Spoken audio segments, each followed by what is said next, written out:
Well, good morning and welcome to the Palm Springs Drive Church of Christ, where we worship God, study His Word, love one another, and reach the lost, all so that we might grow to God's glory. If you're visiting with us, we're so happy that you've come. I've got a special visitor this morning. J.C. Waterhouse is with us, so we wish your family could have been here as well. We've just been missing you and your family, and it just hasn't been the same without you, but we're really glad that you all are doing well. And if you haven't got a chance to catch up with J.C., make sure you get an opportunity to do that. John 13:35 is where we're going to start this morning. And Jesus, in verse 35, says this: "By this all men will know that you are my disciples, if you have love for one another." It's hard to believe, but it's been 2.5 years since we first introduced these small house-to-house groups at PSD. And it's been 2.5 years since I have preached about it. So I wanted to take this opportunity this morning to remind us of the power and the purpose of house-to-house groups, to explain maybe to some of our members who have not yet been to a house-to-house group what they're all about, and to help us make the most of our time together in these groups. The new session starts today. And so I want to stir us up, get us excited about this, and remind us that small groups generate big love. Small groups generate big love. The third step in our spiritual growth cycle at PSD is love one another. Because Jesus said that's how people are going to know that you are my disciples. Non-Christians out in the world should look at the Christians at PSD and see the love that we have for one another, the deep self-sacrificial commitment we have to each other, the intimate, close connections we have. And meeting in these small house-to-house groups will help us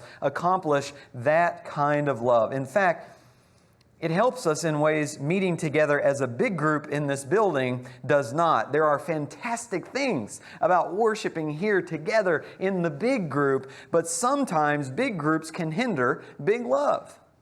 And that's because, generally speaking, the bigger the group, the shallower our connections, just for a couple very practical reasons. First of all, there's too many people and too little time. We all love each other, for sure.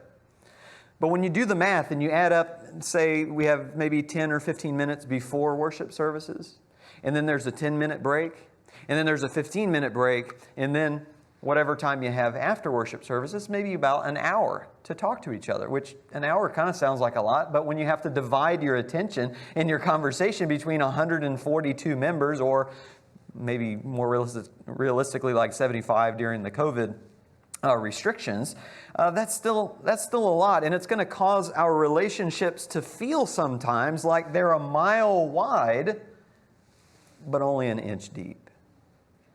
We might get to say, "Hey, how's work going?" or "How's the new baby?" And we can have some decent interaction, but not a whole lot of real deep conversation here with 75 or 150 people. And even if we wanted to have those deep conversations, well, oftentimes there's too much activity and there's too little privacy. During the breaks, it's just hard to talk when there's so much going on around us. You might have people going back and forth to the bathrooms. You have people coming in and out of the building. You have everybody talking around you, so it's kind of loud, and maybe it's even hard to hear when you're trying to talk, or you've got a mask on and it's hard to hear when you're trying to talk. Visitors may be walking in. We're concerned about meeting them. So there's just so much that's going on. And even still, who's going to really open up about the difficult things in their life right in the middle of the foyer when everybody is within earshot? Who's going to talk about their struggles in their marriage, or maybe some temptation to sin, when everybody is all around us? Don't get me wrong, it is so encouraging to be here together worshiping God as a big group. Honestly, I believe worshiping together in a big group is so much more encouraging and uplifting than worshiping with just a small group. And believe me, we've tasted that recently with the COVID situation, where we had 15, 20 people here. And hey, that was fine. We worshiped God, we were encouraged. But the more people that come, the more encouraging it gets. Big groups generate big encouragement. The small groups, they can generate big love. And so when you see Acts 2 in verse 46 with the very first church, It says day by day, they were continuing with one mind in the temple. There's the big group. And breaking bread from house to house. There's the small groups. Taking their meals together with gladness and sincerity of heart. They had a big group that met together in the temple area, and they had small breakout groups that met from house to house. And so they had the best of both worlds. The big group for big encouragement and the small group for big love. And the reason small groups typically generate bigger love is because the more I get to know you, the deeper I can love you. We saw that even play out in Jesus' life. Everybody knows the verse, John 3:16. God so loved the world that He gave His only begotten Son, that whosoever believes in Him should not perish but have everlasting life. Jesus loves everybody in the world. But He doesn't have the same relationship with everybody in the world, because He can love people in an even deeper way who choose to follow Him. So in Mark chapter 3, turn there real quick with me, Mark chapter 3, and notice verse 14. Mark chapter 3, verse 14 says, He appointed 12 so that they would be with Him and that He could send them out to preach. See, the 12 experienced a deeper relationship with Jesus than the rest of the world. Even though Jesus loved the world and He loved the 12, they were closer knit because they were a smaller group who got to spend more time with each other connecting. But even within the 12, you had the 3, Peter, James, and John, who Jesus allowed to come with Him places that He did not allow the rest of the disciples to come. For instance, He allowed them to come up on the Mount of Transfiguration with Him. They allowed Him there in Mark chapter 5 and verse 37 to come into Jairus' house so they could see Him heal Jairus' daughter. And of course, probably the most important thing was that He allowed those 3 into the Garden of Gethsemane with Him when He was in His most vulnerable moments. So the 3 even. He loved the 12, He loved the world, He loved the 3, but the 3 got to experience a closer level of intimacy and love than even the 12. And then even within the 3, look in John chapter 19, because even within the 3, there was the 1. And He's described this way in John 19, in verse 26. It says, when Jesus, this was Jesus on the cross, when Jesus then saw His mother, the disciple whom He loved, standing nearby, He said to His mother, Woman, behold, your son. John described himself as the disciple whom Jesus loved. What? That's kind of a weird way to say it, right? Because Jesus loves everybody. He loves the world. He loved the 12. He loved the 3. But there was something deeper about the love between Jesus and John. It was a more intimate relationship. And that's how it's going to be for us.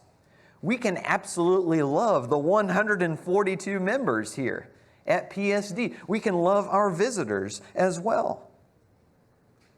But within the big group, in the small house-to-house groups, we're going to find our 12. And within the 12, we're going to find our 3. And within the 3, we're going to find our 1. It'll introduce us to a new kind of love. We can still have both kinds of love. We can still hold on to a love that's a mile wide and an inch deep with the 142. But small groups will add a love to our lives that's an inch wide and a mile deep. Small groups generate big love. And here are 5 ways small groups can do that. First of all, seeing and being seen. When the Willinghams were here last week, June, she had one of those giant Where's Waldo books.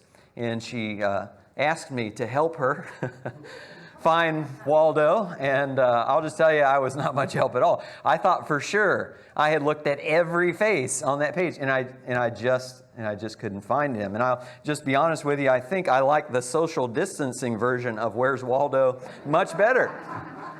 He's just so much easier to find when he's not surrounded by so many other people. And it can be like that for us too. We are so much easier to find when we're not surrounded by so many people. We can have a hard time seeing each other. And I don't mean just spotting each other like, oh, there's David Crowder over there. There's Gail Story over there. I don't mean that. I mean really seeing somebody. Seeing them as a person, knowing what's going on in their lives. Knowing what they're struggling with. Knowing what they're passionate about. Knowing what they're afraid of. Knowing what they hope and dream about. It's hard for them to see us too, because we're blending in with the crowd just as much. And even when we want to be seen, it is possible for us to simply go unnoticed in the big group, in the big building. Not only can we be unnoticed, some might even intentionally try to hide here in the big group. So that when people ask us, how's it going? Our lives might be just burning down around us. But we just say, oh, I'm fine, great, and then move on. No one will ever know. It's easy to pretend that we have it all together because no one really knows whether that's true or not. So whether we're purposely hiding or we're trying to be seen but just going unnoticed, being in someone's living room or even in a Zoom meeting where there's only 15 people and everybody can see everybody, we're all going to be able to see each other more clearly and to be seen more clearly by others. In 1 Thessalonians, Paul says this in chapter 2 and verse 8, having so fond an affection for you, we were well pleased to impart to you not only the gospel of God, but also our own souls, because you had become very dear to us. The soul is the inner part of the self. Paul didn't just share the gospel with them in some distant professional capacity. He actually bared his soul to them. He allowed himself to be seen, and he got to see them as well. And the amazing thing is, he was only there for like a few weeks. But I think the reason that was possible is because that was a small group of Christians there in Thessalonica. It would have been a lot harder for Paul to bare his soul to the brethren in Jerusalem for 3 weeks. But because it was a small group, it helped him connect in a more intimate way. Likewise, our small house-to-house meetings will help us see each other's souls more clearly and to be seen more clearly. Secondly, they generate big love through life updates. Would you turn to Acts chapter 15, please? Because in our Bible class, Paul is just starting his second missionary journey. And notice the reason for that journey. We read it this morning, but I wasn't really emphasizing it. Look in Acts 15 and verse 36. Acts 15:36 says this, after some days, Paul said to Barnabas, let us return and visit the brethren in every city in which we proclaim the word of the Lord and see how they are. Paul went on the second missionary journey largely because he wants life updates. He wants to know, how is their faith doing in these churches? He wants to know how they're holding up under the pressure. He wants to know how their kids are doing probably, right? He formed a relationship with them. And it wasn't just that Paul wanted to know how they're doing. Often you read in the letters that the brethren wanted to know how Paul was doing. You think about the end of Acts, when Paul is in prison and he actually writes to the Ephesian church, and he says this in Ephesians 6, 21 through 22, he says but that you also may know about my circumstances, how I am doing. Tychicus, the beloved brother and faithful minister in the Lord, will make everything known to you. I have sent him for this very purpose, so that you may know about us and that he may comfort your hearts. They want an update on Paul's life. They want to know how he's feeling. Does he have enough food in prison? How's his faith? Is there any chance he's going to be released anytime soon? I find it really fascinating that most of our New Testament is composed of letters, personal letters written to churches and individuals. If you think about it, the apostles, they could have done it a totally different way. They could have all just gotten together and said, let's just put all the teachings of Jesus in one book. Let's call it the Book of the Apostles. Let's put it in a museum in Jerusalem and tell everybody, look, if you want to know the teachings of Christ, you just come on down to Jerusalem and you read the Book of the Apostles, you'll be good. Didn't do it like that. The teachings of Christ through the apostles were actually born, think about it, born out of a community of people who loved one another, who cared for each other, who wanted to know what was going on in their lives and loved each other enough to pray for each other and, yes, even send letters to each other. And since apostolic teaching was born out of a loving community, that's where it's going to continue to thrive as well. That's why for the first 15 minutes or so of our house-to-house meetings, we just call it sharing. And it's basically, here's an opportunity to give each other life updates. How's it going? It gives us a chance to listen to each other, to see what's really going on. Did you lose a job? Did you just get a job? Are we struggling with health issues? Are we sad about something? Are we happy about something? Whatever it is, we want to know. Because we love each other. And Christianity is not just about a book of rules called the Book of the Apostles. It's about relationships. And it can be hard to get some of those life updates here at the building with so many people and so much activity and so little time. But in the living room, we can really share and we can really listen. Thirdly, sermon discussion. So the main portion of our house-to-house groups, usually about 30 minutes, is spent discussing Sunday's sermon. And on the outlines, I've put together 3 or 4 discussion questions to get us thinking and talking about how to better apply the sermon to our lives. I typically design those questions to promote 2 things. One, sharing our weaknesses. So for instance, if I do a sermon on anger, I might have a question like, when are you most tempted to be angry? Or if I do a sermon on evangelism, what are some of your biggest barriers to talking to people about the Lord? And the second part of those questions, really the goal, is to get us to work together on solutions to overcoming those weaknesses. For the anger sermon, I might also ask, what are some helpful ways to keep our anger under control? Or for the evangelism sermon, what are some things we can do to overcome some of those barriers? In the sermon, of course, I'm giving practical ways to do that. I am giving practical ways to overcome weaknesses in the actual sermon. That's one of the main reasons I'm preaching the sermons. But people in the group may have more ideas that I haven't even thought of. And I can learn from them. And we can all learn from them. And we end up helping each other to grow spiritually and to overcome our spiritual weaknesses and burdens together. Galatians 6:2, bear one another's burdens and thereby fulfill the law of Christ. One way, there's a lot of ways to bear each other's burdens, but one way is to talk about our burdens together in a group and to work together on solutions for how to overcome those things. And the main reason sermon discussion in a small group generates big love is because it helps us know we're not alone. In a building of 150 people, it may seem like everybody has it all together, especially when I ask them how it's going and they just say, great. But in a living room with 15 people, I get to hear that I'm not the only one who struggles with anger or evangelism or reading my Bible or with not complaining or with keeping my faith during times of hardship. In the house-to-house groups, we find out we're all in the same boat. And by God's grace, we can all pitch in and help work on that boat together and keep this boat together. And finally, prayer. After we've listened to each other and heard the life updates, and after we've discussed our weaknesses and how to overcome them together, and we've checked the announcement sheet to see who's struggling this week with health or who's traveling, we have so much to pray about. And I believe prayer is really the crowning moment of our time together in small groups. It has been said that a family that prays together stays together. That's certainly true of the church family as well.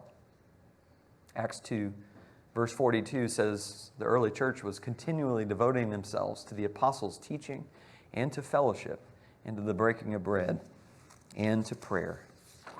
And I want to finish the rest of the lesson with some words of encouragement to the hosts and to the leaders and to the members, and some practical ways to generate big love in our small group. First, to the hosts, thank you for opening your home. So grateful for that. The elders are so grateful to you for that. Without you opening up your home, this would not be made possible. And here are some things that you can do to optimize the meetings. Number one, aim for functional, not flawless. You don't need to clean for 5 hours before people come over and remove every single speck of dust. As long as there's a clear path to walk around, and as long as the seats are clear for you to sit down, that's good enough. We're only there for 1 or 2 hours at the most, and our house is probably worse anyway. Secondly, coordinate light refreshments. It doesn't have to be elaborate. It doesn't have to be complicated. It can just be simple snacks like fruit, cheese and crackers, nuts, chips and salsa, just something light. And either you can provide it or you can work with your group and coordinate for them to bring snacks as well. Thirdly, support the leader. Whatever leader you're matched up with, pray for him. Talk to him about how things are going in the group. Make sure that you get your discussion questions done ahead of time so that if other people aren't really chiming in, you can chime in. Offer feedback to the leader as well. Let's get to the leaders then. We're grateful for you too. You are the facilitator of the discussion, and without you, it would be terribly disorganized and people would just be talking about random things all the time. Here are some things you can do to really optimize the small group time. Number one, facilitate discussion. Don't teach. In a Bible class setting, there is a teacher up front, and he's the one doing most of the talking.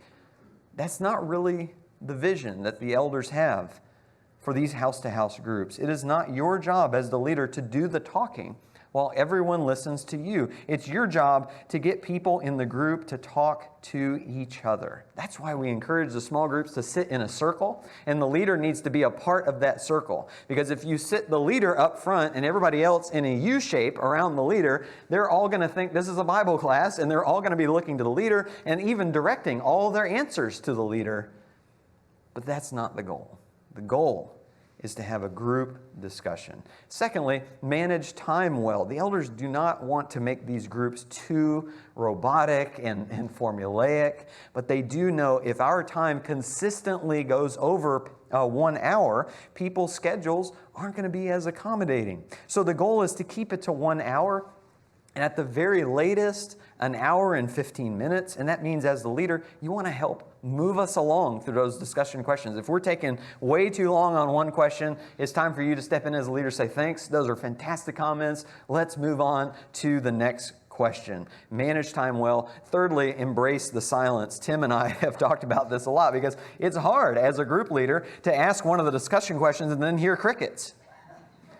But usually, you hear crickets not because nobody has an answer, but because they're thinking about their answer. Or maybe they're waiting for somebody else to go first because maybe they feel like, well, I'm talking too much and I want to give somebody else a chance. So they're just kind of waiting. But then what happens is we, as leaders, we get so uncomfortable with that silence. We feel like, okay, I must say something. I must break the silence. I must jump in. But then what happens is it can become like that Bible class where the focus is on you as the leader, and you're always the one having to speak up and people waiting on you to say things. And that's not really ideal. I've been there. I know how tempting that is. The trick really is to just be patient and just wait. I had a preacher tell me sometimes in his Bible classes he'll actually sing happy birthday in his head. And if you do that as the leader, really, by the end of that song, someone will have chimed in with an answer. Embrace that silence. And finally, to the members. You know what's interesting? We've had training sessions. We've actually had house-to-house training sessions for hosts and leaders. But as members, those just being in the group normally, you've not really had much training in terms of the expectations and all that. We've not really talked about that. So I thought it would be a good idea to just mention some of the expectations for the members in the group. First of all, the elders, again, very grateful for your participation. Without you, they're just not possible. And the elders want you to see this not just as another activity to put on your schedule, but as a crucial part of your spiritual growth. It is the third step in the spiritual growth cycle for a reason. And that's because it's harder than the first two steps. Typically speaking, it's much easier to come and worship God and study His Word in the big group where we can blend in and not be seen and not noticed, because sometimes we don't want to be seen, than it is to go in a small group and share our souls and be vulnerable about our weaknesses with others. So the elders commend all those that are participating, and they want to encourage those of you who haven't participated to go ahead and plug in. Take this third step in your growth, because it'll take your spiritual growth to the next level by helping you develop bigger love for one another. So as members, once you're plugged into a group, here's how you can optimize the meetings. Number one, prepare your answers in advance. This will help the leaders not to have to hear crickets. Because if it is the very first time that you're actually considering the discussion question, you might not have an answer. You might not be able to think of something in the moment off the top of your head. So it's much better. And I know this is harder for Sunday groups, right? If you're a Sunday at 2:30 group like my group this time, well, you've got lunch and maybe the car ride to be thinking about the question. But it helps at least to just read it, just be thinking about it ahead of time so that you're prepared. And I'll also just say about that will help the group too. Because then you're going to be giving higher quality answers. You're going to be giving more well thought out answers. It's going to be more helpful to the people in the group. Secondly, be on time. Nobody is perfect. There are going to be times that you're late. There are going to be times you're held up at work. The traffic's bad. It's raining. We get all that. But make it a goal to be on time. I remember I was in one group one time where it just seemed like consistently we started 15 minutes late. And we were doing that because people were consistently 15 minutes late. And you might just say, well, why are you waiting? Just go ahead without us. We don't want to go ahead without you, because we want to know about your life and we want you to know about our life. But if you come in and we've already done all the life updates and you don't know what's going on with us this week and we don't know what's going on with you this week, it's just not as helpful. It helps everybody in the group to really make an effort to be on time. Thirdly, stay focused on the discussion questions. Sometimes somebody says something and it triggers a memory, or it triggers a story, or it triggers a connection to some other subject. And so we'll chime in and say, well, that reminds me of this. And then we'll start talking about that. And then somebody else, it'll trigger somebody else and say, oh, that reminds me of that. And pretty soon we're like 3 steps removed from the subject we were talking about in the first place. Now that's where the group leader steps in, right? The group leader needs to come in and rein that back in, say, hey, all right, that's great. Let's everybody get refocused on the question. But as a member, you can help keep the leader from having to do that by staying focused on the question at hand, keeping the discussion on track. And finally, don't monopolize the discussion. Remember, the goal is to get everyone involved, to give everyone a chance to speak up and to join in. But if we are always the first ones to answer, and our answers are so long-winded that it doesn't give other people a chance to speak in the group, it's not good for the group and it's not good for you either. Because then you don't get to benefit from the responses of your brothers and sisters in Christ in that group. And I'll just tell you, as the preacher, I have to be so careful about this because I wrote the questions and I wrote the sermon that the questions are about. So you better believe I have a lot to say about those questions. It takes a lot of effort, especially if I'm the group leader. It takes a lot of effort to participate, but not monopolize or dominate the conversation. And I'll tell you, if it's a temptation for you, if you say, oh, that's me, Brian, you're describing me, a good rule of thumb I try to use, really 2 rules of thumb. Number 1, I try to make sure that I'm almost never the first one to answer. I always try to give at least one, maybe multiple people a chance to answer before I do. And then when I do comment, I try to keep my comments to 30 seconds or less. That's not a rule. I don't want that to stress people and feel like you have to bring a stopwatch to your small group. I don't even do that. I'm not timing myself with a stopwatch, but it just helps me in my temptation to make sure that I'm not talking too long, because people are not there in that group to hear me talk the whole time. And that's especially true because you guys have already just heard me talk the whole time during the sermon. So participate, but don't monopolize. Jesus says, by this all men will know that you are my disciples, if you have love for one another. I'm excited about this new round of house-to-house groups. I hope that you're excited about that and getting plugged in, because small groups generate big love. Let's generate a love that makes it clear to the world we are Jesus' disciples. If you'll put your outlines away, we'll have an invitation.